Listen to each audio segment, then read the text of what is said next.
Good day, STEM students. So, I hope everyone is safe and dry. So, this is the continuation of our topic about circle. So, we are going to determine the general equations of the circles with the following conditions, then draw the graphs. Okay? So, I have here the examples. Our first example is we have the given, which is the center, which is 2 and 5. And point on circle, we have negative 2 and 2. So, therefore, as you can see, we don't have radius. So, in this example, all you have to do is to determine first the radius. And how to determine the radius? Using the given center and point on circle. So class, remember, when we say point on circle, it means that point is located at the circumference of the circle, inside, okay, within the circumference of the circle, okay. Now, how to find the radius of this given?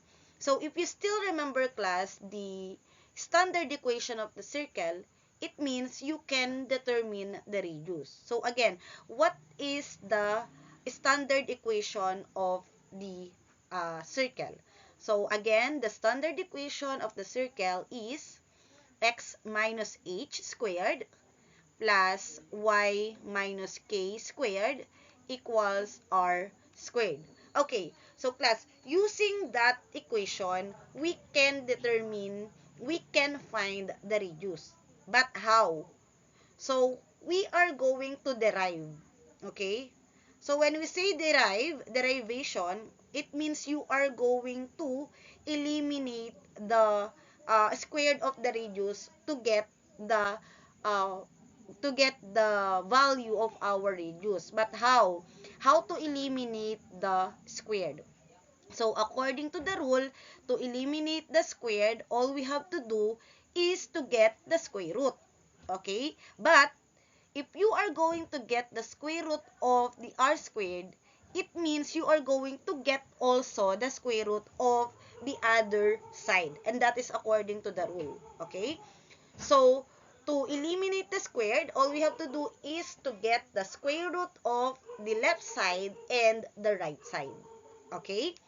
So, this will become the square root of x minus h squared plus y minus k squared equals the square root of r squared.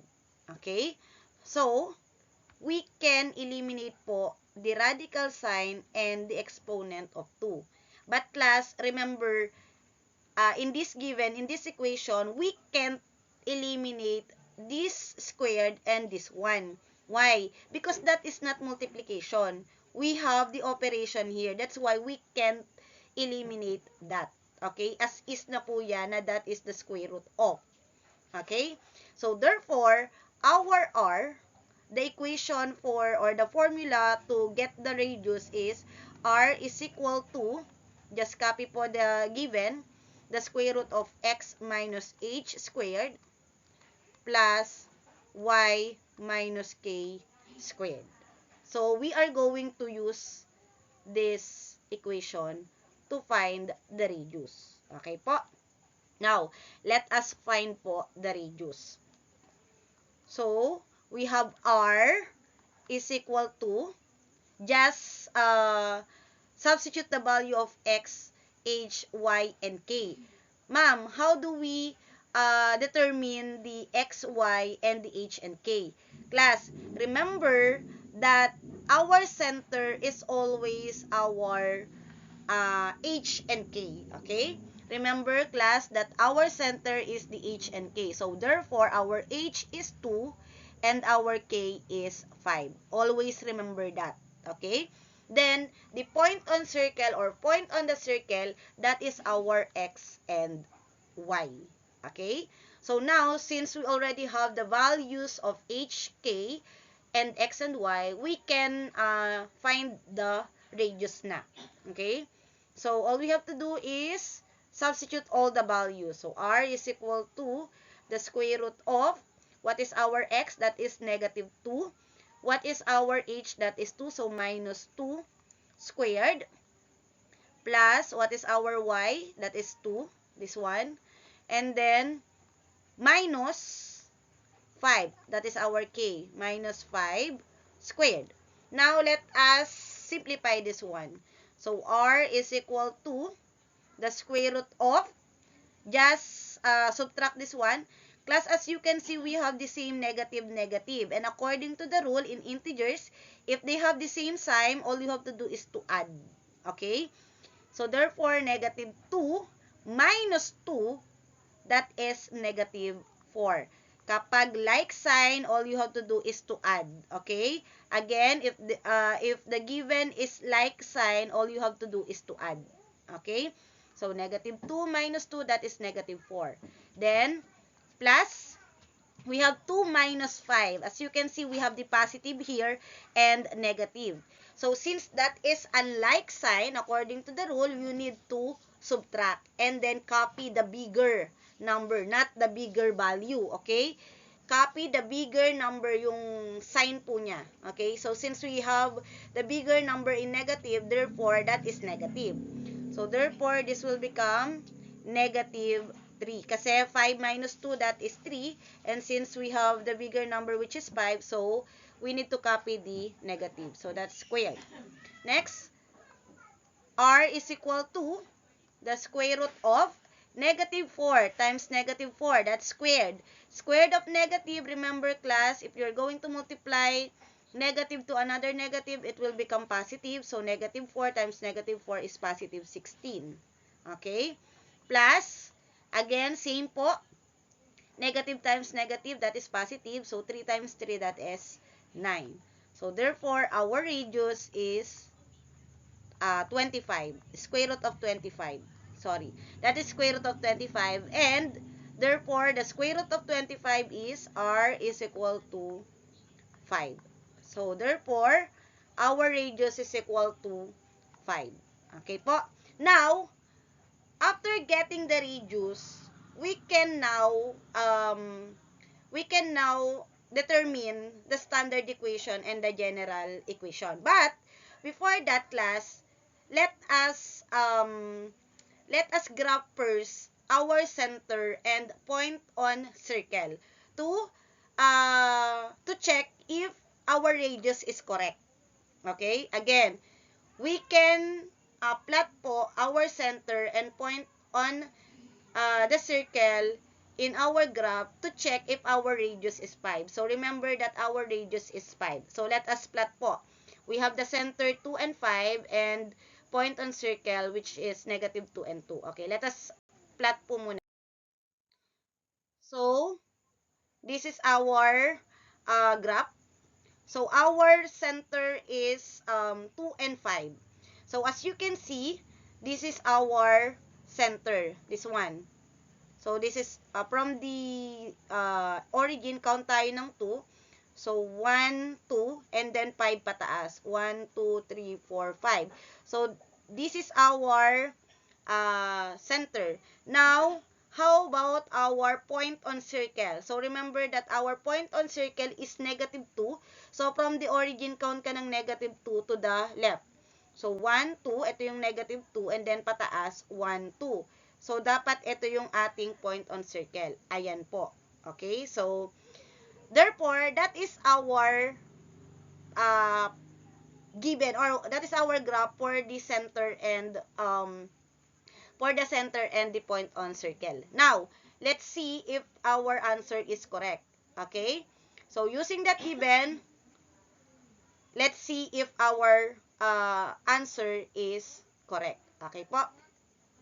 So, let us determine the standard equation. So, our center here is 2 and 5, and point on the circle is negative 2 and 2, and our radius is 5. So, let us determine the standard equation and the general equation. So, our equation is x minus 2.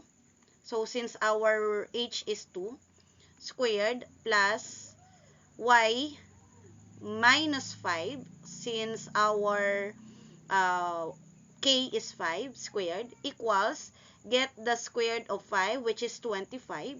So therefore, this is our standard equation. So after getting the standard equation, after determining the standard equation, let's proceed to our general equation. So we are going to expand this one and also this one. Okay? So let us get the squared. So we have x squared minus 4x plus 4. Do the shortcut, okay, to answer po this one. So plus y squared minus 10y plus 25. Okay po, equals 25. So after this, let us arrange this from highest degree to lowest and then alphabetical. Okay? So we have x squared plus y squared minus 4x minus 10y, and then add the constant since that is like term. So plus 4 and plus 25. Since they have the same sign, just add lang po. So plus 29 equals 25. So after this, of course, you need to get the additive inverse of 25. So therefore, we have x squared plus y squared minus 4x minus 10y plus 29 minus 25, since the additive inverse of 25 is negative 25, equals 25 minus 25. And we all know that 25 minus 25 is 0. Okay? So therefore, we have x squared plus y squared minus 4x minus 10y plus 29 minus 25. So, as is lang po yan. So, therefore, our answer here is 4 equals 0. And that is already our general equation. Okay? So, since we already have the standard equation and the general equation, let us graph po this given. Okay? Let us see if our radius, which is 5, is correct po. Okay? So, this is our graph. We already have the center, which is 2 and 5, and our point on circle, which is 2 and negative 2. So, let us count from our left, right, up, and down. So, 5 tayo count. So, 1, 2, 3, 4. So, hindi natin makita yung 5, yung pang 5. So, assuming na nandito na lang siya. Okay? So, next po is sa down tayo, 1, 2, 3, 4, 5. So, this is the other point. 1, 2, 3, 4, 5. And then 1, 2, 3, 4, 5. Okay, so let us draw. Okay, then let us draw a circle. Okay, so as you can see, class, our point on circle, which is 2 and which is negative 2 and 2, is at the circumference of this circle. So therefore, our radius is correct. Okay po. So, as you can see, naandun siya sa circumference nung circle, I mean. Okay? Next po. Let's have another given. Okay. Another given is, our center is 0 and negative 3. While our point on circle is 0, 0. Okay. Now, let us find the radius. Again, another same procedure po. We are going to use po the r is equal to, remember po, the square root of x minus h squared plus y minus k squared. Okay po? Again, our h and k is 0 and negative 3. Okay? That is, remember that our h and k is the center. Okay? Wag malilito, wag mahihirapan. Okay. Next po, our point on circle, that is our x and y. Okay? Now, let us substitute po. Okay po? So, r is equal to the square root of, what is our x? 0. Minus, our h is 0 then. squared plus, what is our y? That is 0 again. Class, since our center for k is negative, so therefore, this will become addition. Okay? So, plus 3. Okay? Plus 3 pa rin po yun. Then, squared. Okay po? Next, r is equal to, let us simplify po this one. 0 minus 0, that is 0.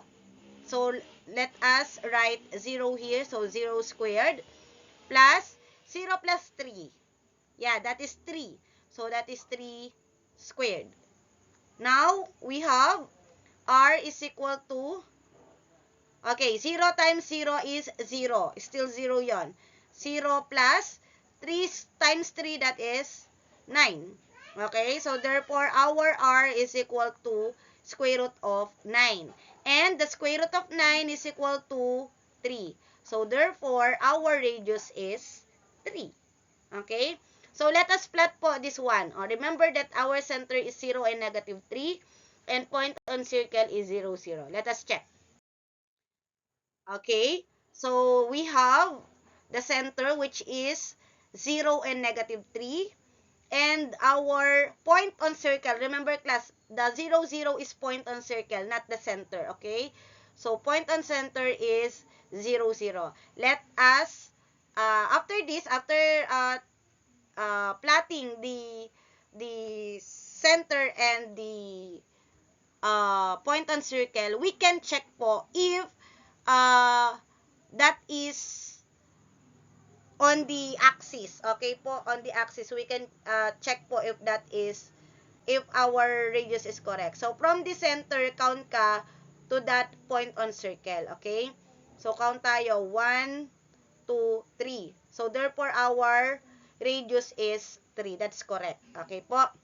Now, let us determine first the standard equation and the general equation. Okay, so since our center is 0 and negative 3, point on circle is 0, 0, and our radius is 3. So, let us use po the standard equation. So, let us substitute our center and the radius. Okay? You don't need to use po the point on circle. Just focus po on the center and the radius. So, therefore, we have x minus 0 since our h is 0. So, squared plus y. So, class, since our y coordinate is negative, so this will become positive. Okay? Or addition, I mean. So, this will become 3. Then, squared equals, what is our radius? 3. So, get the square root of 3. So, therefore, we have 9. So, therefore, this will become our standard equation. But, I can accept po if your answer po is x squared plus y y plus 3 squared equals 9. I will accept po this one. Okay? This given po. Okay? That is acceptable po. Okay? Now, let us determine the general equation. So, our general equation, since class, our x is, I mean the h is 0, as is na po, that is x squared. Okay? So, we already have x squared here, plus, get the squared of y plus 3, so we have y squared, plus 6y, plus 9, equals 9, and then get the additive inverse, since that is already in the highest degree to lowest. It's already arranged po. So, get the additive inverse of 9. So, we have x squared plus y squared plus 6y plus 9 minus 9 equals 9 minus 9. Since that is already 0 and this is already 0, therefore, our general equation is x squared plus y squared plus 6y equals 0. And this is our general equation po. Okay? Now, let us plot po. Okay? Let us graph the given. Okay po? So, this is our, okay, nawala ang graph. So, na-late ang graph. Okay. So, nag-start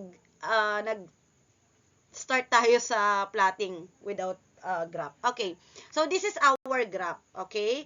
So, we already have the center which is 0 and -3. Point on circle which is 0, 0. And then, from the center, count tayo, which is our radius is 3. So, from the center, count tayo ng tatlo. 1, 2, 3.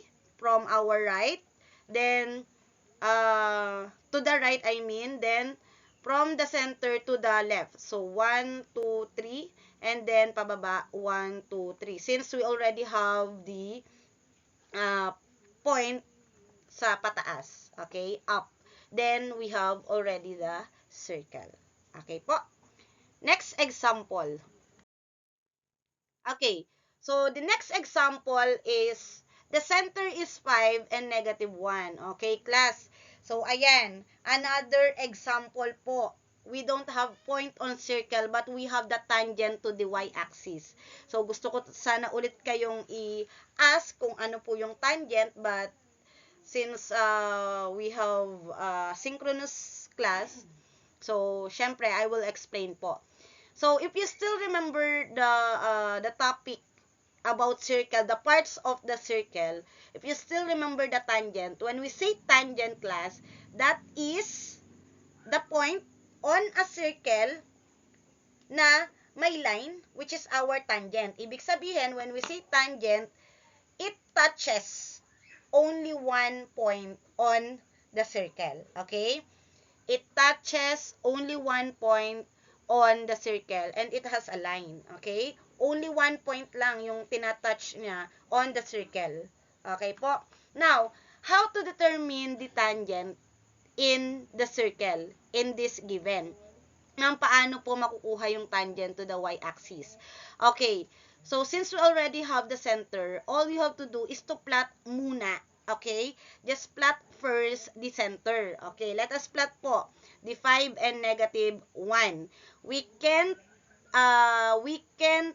find the radius without knowing the tangent of the circle. With the tangent of y-axis. Okay? We're talking about the y-axis, ha? Okay. So, focus on the tangent of the y-axis and then the center. Just plot first the center. Okay? Let us plot. That is 5 and -1. Okay? So, we already have the point for the center. Ngayon, we're talking about the tangent of y-axis. So, hanapin natin yung tangent or hanapin muna natin yung y-axis. Ibig sabihin, focus tayo dito kay y-axis. O sige, palitan natin ng kulay. Para kitang-kita. So, remember class that this is a y-axis. Okay? Ito.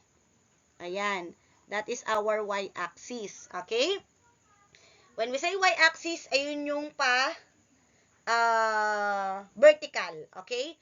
So, from that y-axis, that would be our tangent. Okay? And magta-touch siya at exactly one point of the circle. So, therefore, if this is our center, okay, if this is our center, the tangent of this given is here. Okay, palitan natin ng kulay para mas makita nyo. So, therefore, ito yung magta-touch exactly one point doon sa circle. Okay? Kung ano yung magta-touch kapag nag-draw kayo ng line, kapag nag-draw kayo ng line, and magiging katapat nung center, okay, that would be your tangent of y-axis. Okay? So, therefore, our center is 5 and -1. If we already have this point, therefore, our tangent of y-axis, okay, y-axis is 0 and -1. Okay, that is our y-axis. Okay, the tangent for the y-axis. Okay, now, that would be our x and y to determine po also the radius. Pero, pwede namang hindi na kayo mag-solve for the radius. Kasi pwede nyo namang i-count yan from the center up to this point. Count nyo na lang. 1, 2, 3, 4, 5. So, therefore, our radius is equal to 5. But, let us solve if our radius is correct. Okay? So, remember that our y-axis is 0 and negative 1. Okay? Okay. So, I will write the tangent of y-axis that is 0 and negative 1. Let us check po. Okay. So, r is equal to the square root of our x is 0 and then minus 5 squared plus our y is negative 1 plus 1. Bakit plus? Because of this. Okay, we have negative squared. So, what is 0 minus 5? That is negative 5. Okay? So, that is negative 5 squared plus unlike sign. So, we need to subtract. And since they are both 1, it means that is 0 na. Okay? That is already 0. So, negative 1 plus 1 is 0. Okay? 0 squared. So, therefore, negative 5 times negative 5 is positive 25. Plus 0 times 0, that is 0. So, r is equal to square root of 25. So, therefore, our r is equal to 5. So, we have the correct answer. Okay? So, therefore, our radius talaga is 5. No? Okay, let us graph po. Okay? So, we have the center which is 5 and negative 1. So, our tangent to y-axis is 0 and negative 1. So, let us count 5 to up and then 5 down and then up to right. Okay? So, from here, count tayo 1, 2, 3, 4, 5. So, dito, then 1, 2, 3, 4, 5. And then 1, 2, 3, 4, 5. Okay? And then, draw a circle. Okay? So, therefore, that is our graph. Okay po? And I hope you know how to find the point on the tangent. Okay? On the x-axis. I mean the y-axis. Because we are going to discuss about the x-axis naman po. Okay? If we're talking about the x-axis naman, of course, that is located at the x-axis. So, that is horizontal. Okay? So, if our center is 1 and negative 3 and the given is tangent to the x-axis, let us find it on the graph. Okay? Sa graph nyo lang po yan makikita. Okay?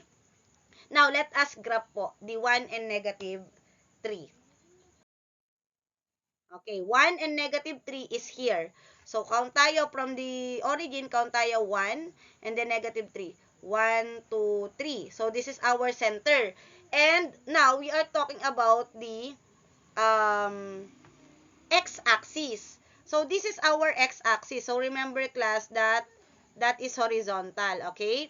So, from the center daw, dapat makapaghanap tayo ng a point on the x-axis. And that would be the our value for the x and y. So, from the center, count tayo hanggang ma-reach natin yung x-axis. Okay? So, from here, count tayo 1, 2, 3. So, therefore, ito yung ating tangent on the x-axis. Okay? So, therefore, that is x-axis. So, therefore, the coordinates is 1 and 0. Okay? 1 and 0 naman po. Now, what is our radius? Eh, di count na lang din kayo kung ano yung na-count nyo. So, from here, count kayo 1, 2, 3.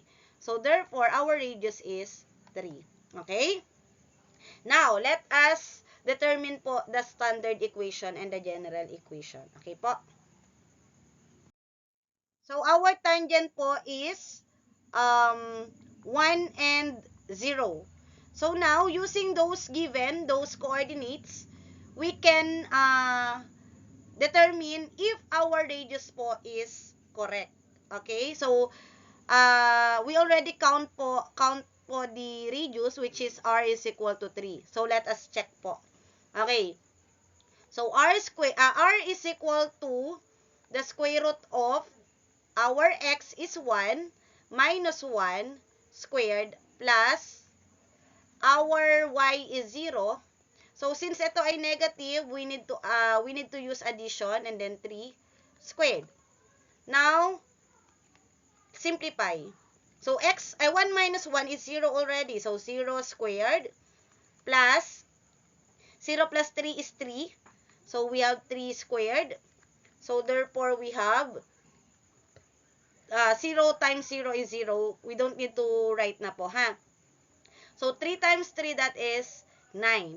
So, therefore, our radius is 3. Okay? The square root of 9 is 3. So, therefore, our answer is correct. Okay po? Now, let us determine the standard equation and the general equation. So, let us write here the x-axis or the tangent to the x-axis is 1 and 0. Okay? So, that is 1 and 0. So, let us determine po the standard equation and the general equation. Okay? So, our center is 1 and negative 3, and our radius is 3. So, therefore, our standard equation is x minus 1, since our h is 1, squared plus y. So, since ito ay negative, we are going to change subtraction into addition.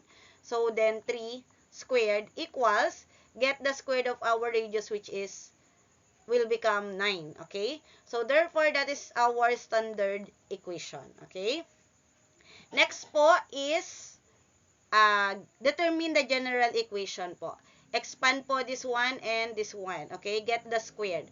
So, we have x squared minus 2x plus 1. While in the other given po is y squared plus 6y plus 9 equals 9. After this, let us arrange this one from highest degree to lowest.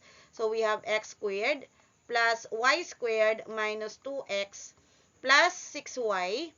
Then, combine like terms po, that is 1 and 9.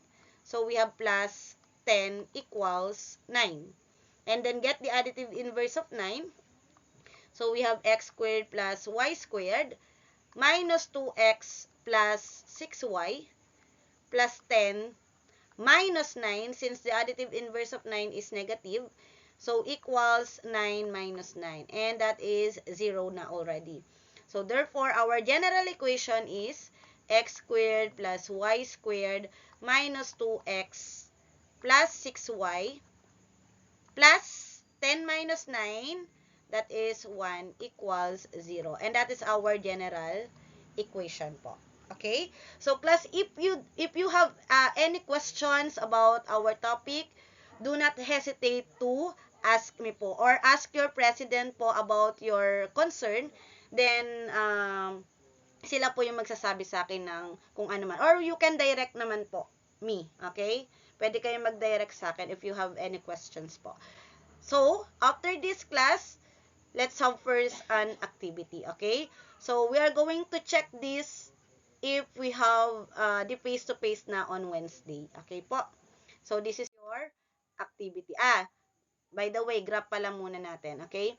So, the graph of that given is, so our center is 1 and then negative 3. And the x-axis, the tangent for the x-axis is 1 and 0. And then, count lang kayo ng tatlo, left, right, and then down. Okay? And then, that would be our circle. Okay po? So, if you have any concern, do not hesitate to ask me po. I am always free po. Wag lang sa hating gabi. Okay? So, after this, this is your activity po. Okay? So, just answer po this one on your notebook. Okay?